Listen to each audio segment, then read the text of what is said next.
जय भीम नमोद्धाय। नागपुरात 20 जूनला एक इतिहास घडलेला आहे।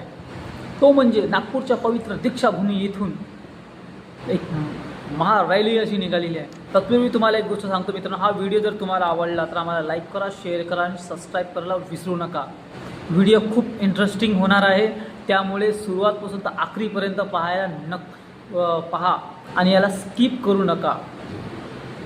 20 जून 2026 दुपारी 3 वाजता नागपूरच्या पवित्र दीक्षाभूमी येथून एक महारॅली निघालेली आहे। अनुसूचित जाती मधील उपवर्गीकरण जे होत आहे, सरकारने जो मनुवादी डाव आखलेला आहे, त्या डाव उद्ध्वस्त करण्यासाठी आंबेडकरी समाज, बौद्ध समाज हा रस्त्यावर उतरलेला आहे।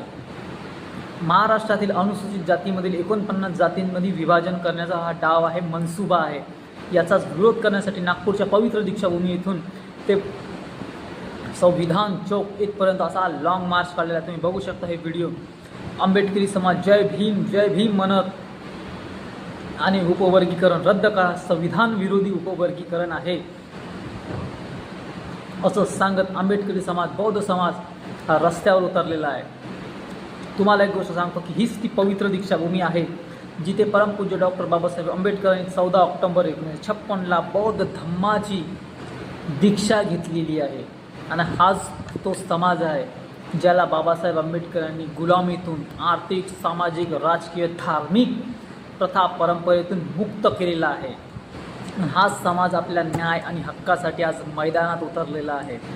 हा असेल त्या आम्ही आंदोलनामध्ये जाऊन बऱ्याच लोकांची प्रतिक्रिया जाणून घेतलेली आहे, ती मी तुम्हाला मागच्या माझ्या व्हिडिओत दाखवलेली आहे। आणि हा व्हिडिओ तुम्हाला दाखवण्याचं एक मात्र कारण की बघा किती आंबेडकरी समाज हा गप्प नाही आहे। हा आपले हक्क आणि अधिकार मागण्यासाठी आणि लढाई लढण्यासाठी नेहमी सज्ज असतो।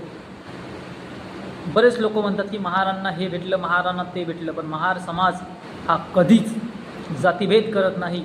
आम्हाला एवढं भेटलं तेवढं भेटलं कधीच करत नाही। जे संविधान विरोधी आहे, जे बाबासाहेब विरोधी आहे, त्याच्यासाठी हा बौद्ध समाज नेहमी तत्परतेनं मैदानात उतरतो आणि लढाई लढतो। मग तो हे बघत नाही की तो कोणत्या जातीचा आहे, कोणत्या धर्माचा आहे, तो माणूस आहे का नाही हे महत्त्वाचं आहे। आणि तो सर्वप्रथम भारतीय नागरिक आहे, त्याच्यासाठी लढतो।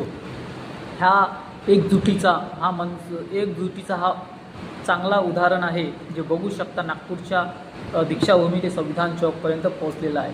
मित्रांनो, एक खास सांगतो तुम्हाला, माझ्या चॅनलला तुमची फार गरज आहे। माझ्या चॅनलला जास्तीत जास्त प्रमाणात सबस्क्राईब करा आणि आम्हाला असंच मनोबळ द्या, तुमची फार गरज आहे, मनापासून विनंती करतो। जय भीम नमोद्धाय।